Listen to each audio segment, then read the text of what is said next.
Está no ar mais um programa do Núcleo de Política e Cidadania, aqui do Canal 6, TV Comunitária do Rio. Na sua tela, o nosso site para você acompanhar a nossa programação quando você não estiver na tranquilidade do seu lar.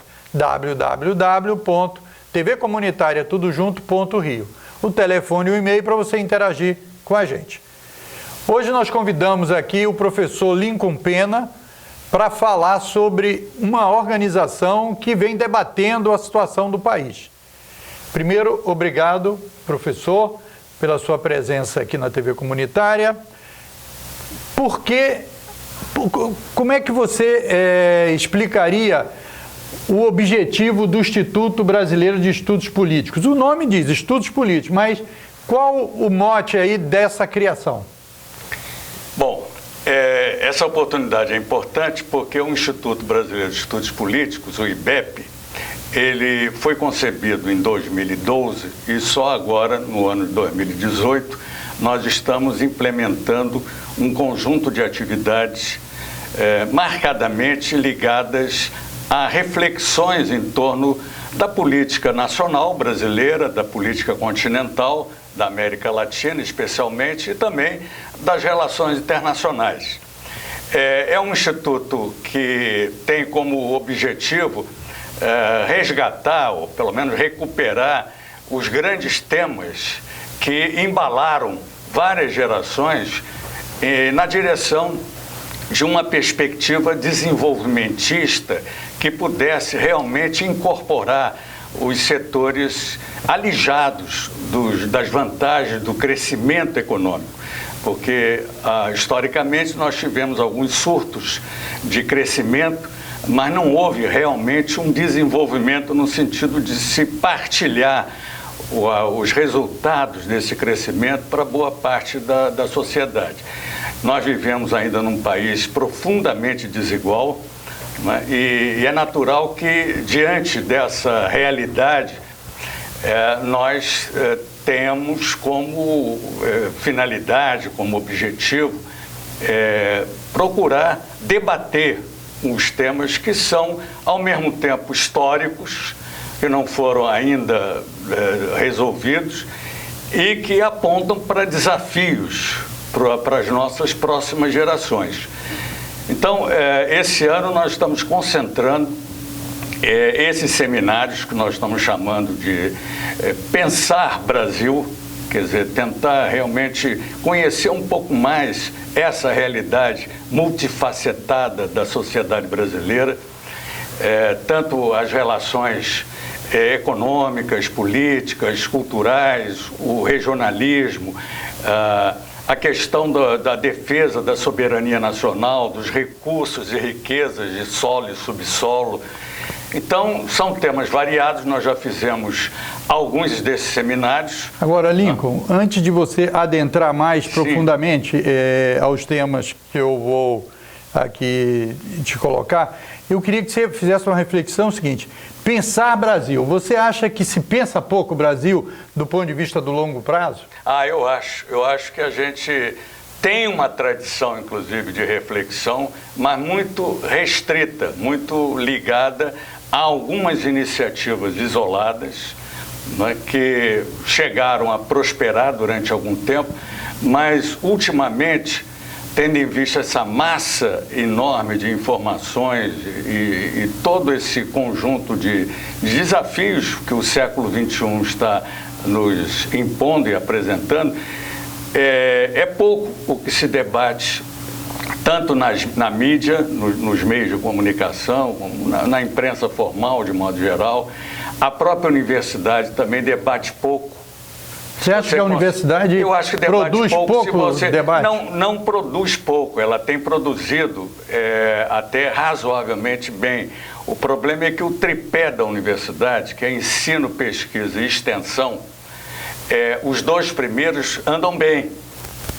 O ensino, sobretudo o ensino público, a pesquisa cresceu bastante, apesar dos recursos serem sempre minguados.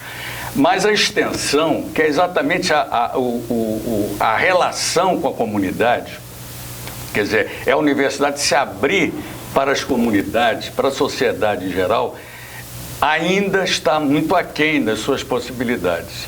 Então, do ponto de vista desses pensadores, como vocês e o Instituto, o IBEP, e outros que existem, você não acha que possa estar havendo também uma certa atomização? Porque, por exemplo, a TV comunitária está passando aqui toda semana os debates que ocorrem no Instituto da Brasilidade, certo? Que tem o Dark Costa como presidente, certo? E tem o patrono, que é o ex-reitor da UFRJ, que foi o presidente do BNDES, Carlos Lessa. Carlos Lessa. Certo? A gente sabe que as fundações dos partidos também organizam debates, etc. Você analisa essa questão de pensar menos o Brasil, ou está se pensando menos, tem a ver também essa questão de uma certa atomização, que essas forças pensantes não estão articuladas? Então vamos lá. Quando eu falei que tem se pensado pouco, eu não estou minimizando esses esforços todos, né? Eu estou achando o seguinte, que é preciso fazer mais. Isso. Entendeu? Intensificar mais esses debates. E a atomização, de fato, existe. A gente pode e deve fazer uma espécie de interação maior, né?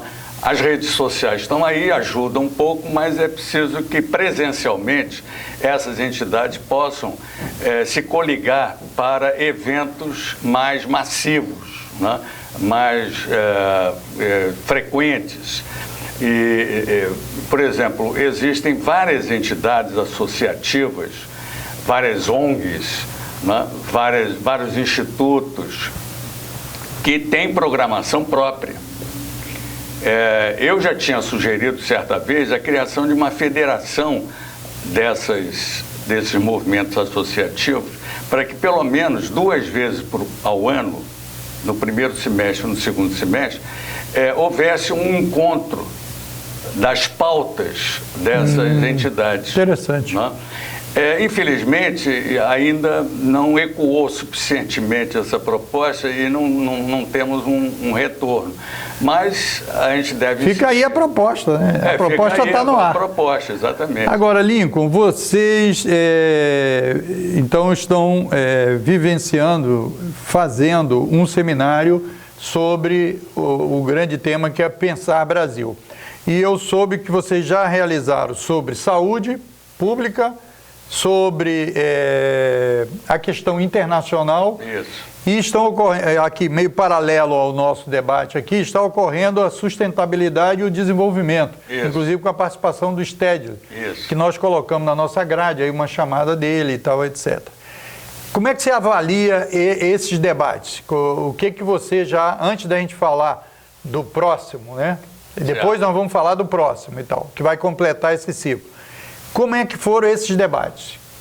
Olha, a avaliação que a gente tem feito até agora é que eles foram muito produtivos, porque no primeiro debate sobre saúde pública e democracia, nós tivemos pessoal qualificado que trabalha na área da saúde pública, né, e que apresentou um quadro, um diagnóstico da situação que a população brasileira conhece na pele, na carne, porque sofre a dificuldade do atendimento emergencial, né? São populações, principalmente na periferia, que não contam com uma política mais, digamos assim, adequada para a demanda crescente, né? Na busca da saúde pública. E a questão passa exatamente pela maior democratização, né, da assistência da saúde. O SUS é positivo, mas ele ainda não está... Ainda é insuficiente, porque existe uma série de carências. Não existe, na verdade, uma política de saúde que envolva, por exemplo, o investimento, embora em termos de recursos, até que no orçamento federal, no orçamento nacional, a saúde, assim como a educação, elas possuem recursos que seriam talvez suficientes. O problema é que a fragilidade da moradia, das condições precárias de moradia, do saneamento, transporte, saneamento principalmente, água. Isso tudo acaba agredindo frontalmente essas populações desassistidas, né?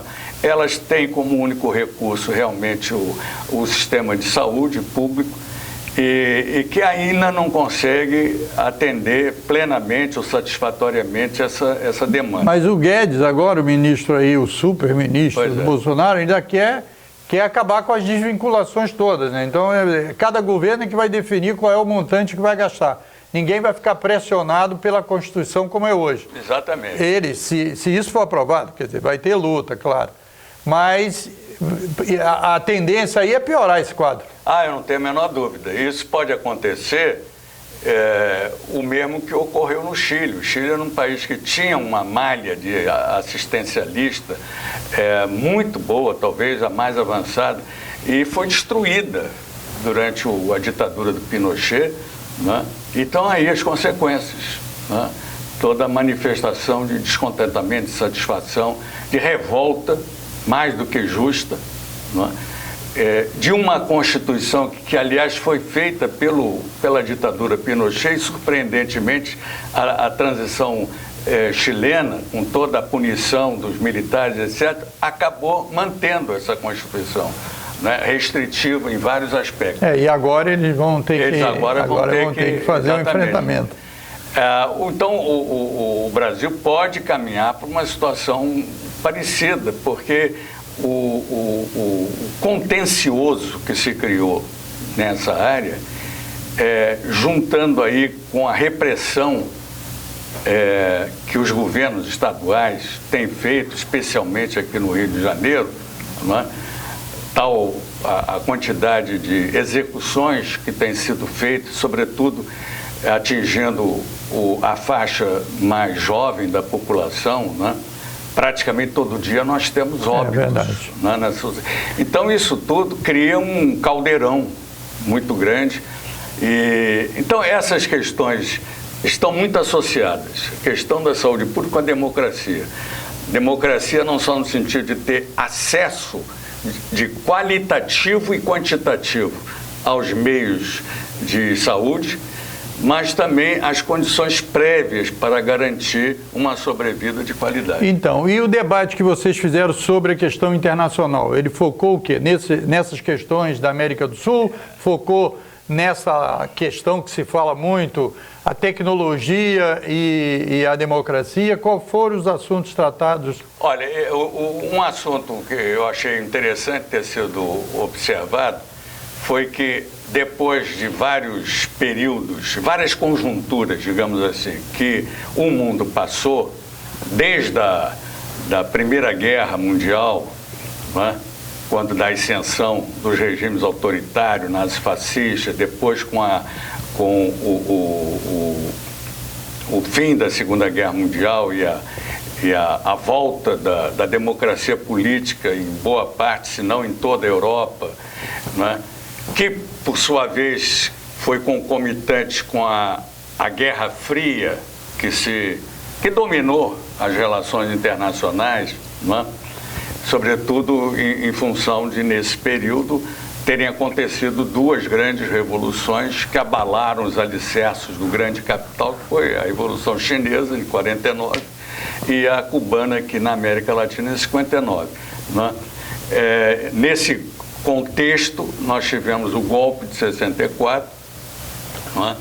E depois de um período de ascensão do neoliberalismo, que passou a dominar toda a economia internacional, e isso se deu logo após o fim o fim não, mas a redução das tensões provocadas pela Guerra Fria, né, com a debacle da União Soviética, dos países socialistas, etc., entramos num período que ainda estamos conhecendo, que tem como cenário, digamos assim, a possibilidade de uma maior interação entre os países, né, mas, ao mesmo tempo, os projetos, digamos assim, dominantes dos Estados Unidos, de um lado, né? E, de outro lado, a tentativa de reação por parte da Europa, da China, da Rússia, tentando conter essa expansão norte-americana. Então, nesse quadro, o Brasil precisava ter, ou pelo menos manter, a sua diplomacia independente de relacionamento com todos os países. E o Bolsonaro fez exatamente o inverso. O atual governo do Bolsonaro fez foi exatamente acabar e destruir toda uma tradição diplomática do Itamaraty, que é respeitada internacionalmente. Agora mesmo, recentemente, ele disse que não vai à posse do presidente da Argentina. Eleito da Argentina. Né? Se recusa, inclusive, a dialogar com alguns parceiros internacionais, né? Adota uma política de subserviência em relação aos Estados Unidos. E, mais recentemente, aconteceu hoje, né? A invasão da ocupação da embaixada venezuelana em Brasília, que é a ocupação de um território estrangeiro. A embaixada representa o país, né? E ele não tomou, pelo menos até agora, nenhuma decisão nesse sentido. Então, é lastimável que o Brasil tenha conhecido. Isso daí foi apontado e observado pelos debatedores. Isso.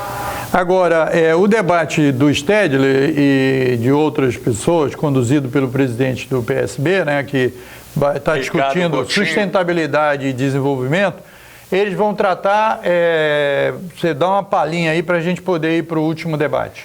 O problema a grande questão que se coloca é o seguinte: há ou não a possibilidade de um desenvolvimento sustentável? Quer dizer, o que é um desenvolvimento sustentável? Ou seja, num país como o nosso, que tem a maior bacia d'água do mundo, que tem ainda a floresta amazônica, né? O maior detentor do espaço dessa floresta é o Brasil, que, aliás, a região amazônica ocupa a maior parte do território brasileiro. Dos 8 milhões e 500 mil quilômetros quadrados, 5 milhões são da área amazônica. Então, um desenvolvimento que possa garantir esse patrimônio, porque isso é um patrimônio, que ao mesmo tempo é também da humanidade, porque se beneficia, mas é fundamentalmente do território nacional brasileiro e deve ser assim preservado. Então, nesse sentido, esse é o grande tema. Sobretudo se dá num momento em que nós estamos conhecendo uma agressão a essa reserva amazônica, às comunidades indígenas, né? Há pouco a ONU procurou fortalecer aquela iniciativa da Bolívia, do Evo Morales, que agora está fora do governo, de criar realmente uma sociedade plurinacional. Vocês sabem que a Bolívia, desde o primeiro governo do Evo Morales, criou a República Plurinacional da Bolívia, ou seja, reconhece que os povos indígenas fazem parte da nacionalidade boliviana. O Brasil aqui deveria seguir o mesmo exemplo, porque nós temos várias reservas, é o país que tem maior número de reservas territoriais de vários povos que habitam essa região.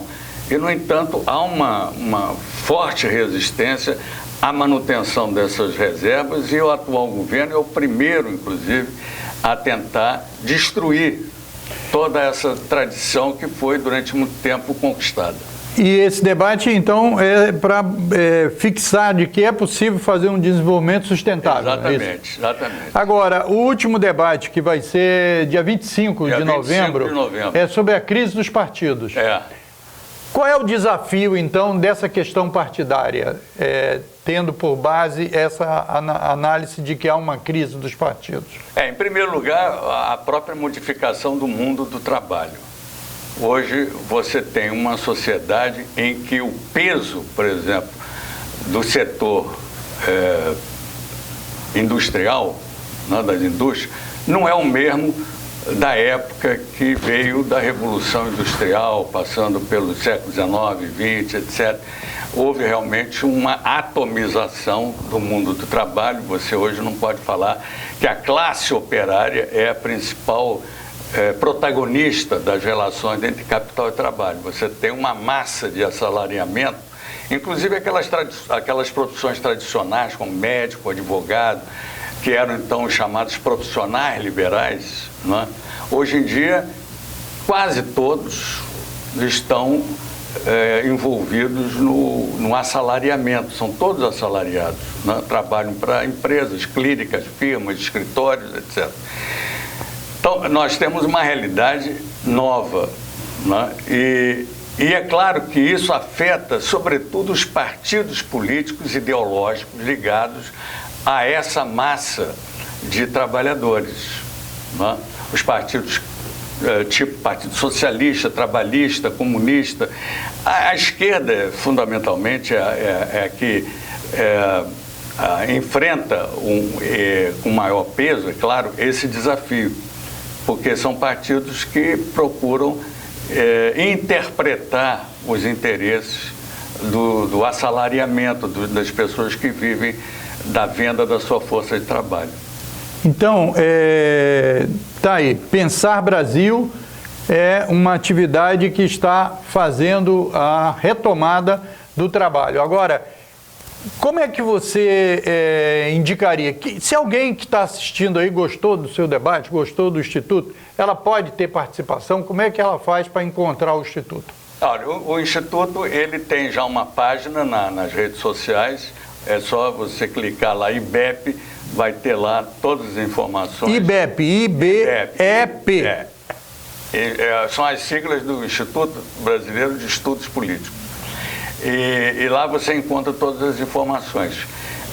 Nós realizamos, ou temos realizado, sistematicamente, as nossas atividades no ASA, que é a Associação Scholem Aleichem, que é uma associação que fica ali na rua São Clemente 155, em frente à Casa Rua São Clemente 155, em Botafogo, num bairro aqui do Rio de Janeiro. Exatamente, em frente à Casa Rui Barbosa, Fundação Casa Rui Barbosa. É perto, fica mais ou menos 100 metros do metrô de Botafogo, para quem quiser tem até estacionamento lá. Enfim, e a gente tem procurado divulgar tanto quanto possível. E agradeço aqui em nome do IBEP. Então, mas o IBEP está em Botafogo, você pode fazer contato através das redes sociais procurando nos buscadores IBEP, I-B-E-P. Você, Lincoln Pena, você é o secretário-geral. Sim. Quem é a coordenação da presidência? Não, a presidência é do ex-ministro Roberto Amaral, né? É o presidente, foi um dos grandes a conceberem a existência do IBEP. Nós temos o grande consultor, o velho companheiro Saturnino Braga, ex-senador da República, que é um nome de peso. Celso Amorim, também ex-ministro de Estado. Enfim, nós temos uma pleiade de nomes destacados em várias atividades, né?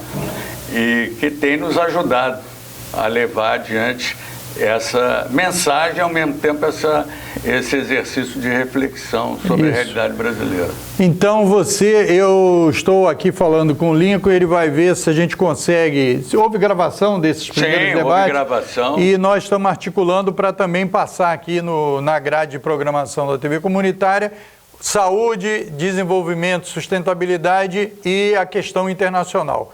E vamos ver também o próximo, que é dia 25, não esqueça, 25/11, é o debate sobre a crise dos partidos, que vai ser lá em Botafogo. Como é o nome da rua? A Rua São Clemente 155, a partir das 18h30. São Clemente 155. São Clemente é uma das principais ruas de Botafogo, ali perto do metrô Botafogo. Agora, para a gente terminar, nós temos aí mais 2 minutos, eu queria que você fizesse um resumo aí da história do Instituto que você falou que ia fazer. O Instituto não surgiu por acaso. Ele é parte integrante de uma trajetória que vem desde a campanha O Petróleo é Nosso, que foi a grande campanha cívica que ocorreu entre logo depois da Segunda Guerra Mundial, entre 1948 até a criação da Petrobras, né, em 3 de outubro de 1953, pelo decreto 2004, mas esse movimento não parou aí, porque logo em seguida foi criado a Liga de Emancipação Nacional, que congregou civis e militares. Aliás, a própria campanha do petróleo, do monopólio do petróleo, também contou com destacadas figuras dos meios militares, inclusive o general Júlio Caetano Horta de Barbosa, que foi o grande condutor dessa campanha na área militar, sobretudo no clube militar, onde ele protagonizou assim, um debate histórico com o general Juarez Távora na época. E, em seguida, isso se refletiu também no parlamento, com a criação da Frente Parlamentar Nacionalista. Em paralelo a isso, nós tivemos um outro instituto que também teve um peso e influiu muito no atual IBEP, que foi o Instituto Superior de Estudos Brasileiros, o ISEB, que foi concebido ainda na época do segundo governo Vargas, de 1951, 52, e acabou, infelizmente, sendo um dos primeiros alvos da ditadura implantada em 1º de abril de 64, com o fechamento do ISEB, que era um centro também de reflexão. Então, aí você ficou sabendo da existência do IBEP em Botafogo, principalmente faz atividade. Dia 25 de novembro, 18h30, tem o debate final desse primeiro ciclo, Pensar Brasil, e nós precisamos de pensar o Brasil. Eu queria agradecer o Lincoln Pena, que é secretário-geral do IBEP, certo? Pela presença aqui para a gente dar força aí, porque o Brasil precisa ser pensado, senão a coisa vai acontecendo com as questões imediatas, não é isso? Exatamente. Então você tem aí as suas últimas palavras, 1 minuto para você se dirigir aí e convidar o povo para participar do IBEP. Moisés, eu que agradeço aqui essa entrevista e conclamar a todos que pensem que essa reflexão ela tem que também ter continuidade no campo das atividades profissionais das pessoas, nas comunidades em que elas vivem, quer dizer, criando, por exemplo, círculos de reflexão independentes, autônomos, porque é na troca de ideias, de informações, é que cresce também a massa crítica da sociedade. Nós não podemos esperar que esses eventos que a gente faz esporadicamente, ainda que dentro de uma certa regularidade, venham provocar grandes consequências no cenário político brasileiro. É preciso que a sociedade se mexa, se mobilize, esteja atenta a tudo que acontece na sua vida. Muito obrigado. Lincoln, muito obrigado. E eu queria agradecer a você também, a paciência e a audiência de mais um programa do Núcleo de Política e Cidadania, aqui do Canal 6, TV Comunitária do Rio. Na tela, o nosso site para você acompanhar a nossa programação, www.tvcomunitariatudojunto.rio. O telefone e o e-mail para você opinar. O que você achou dessa entrevista? Até um próximo Núcleo de Política e Cidadania, aqui da TV Comunitária do Rio.